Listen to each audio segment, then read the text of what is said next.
Mantan Gubernur Sumsel, Alex Nurdin, penjadwalan diperiksa sebagai saksi dijadwalkan diperiksa di Pengadilan Tipikor Palembang Selasa depan, tanggal 21 September 2021. Untuk persidangannya belum diketahui apakah secara online ataupun offline.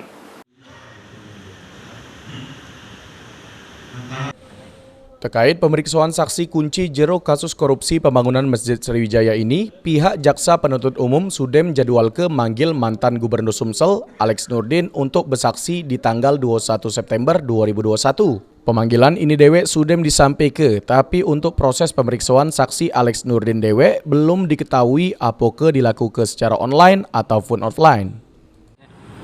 Kak, untuk Pak Alex kapan nggak dipanggil, Kak? Alex kita jadwalkan, insya Allah. Minggu depan ya? Minggu depan ya?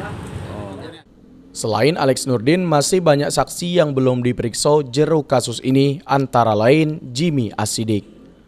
Sri Febriandi, PAL TV.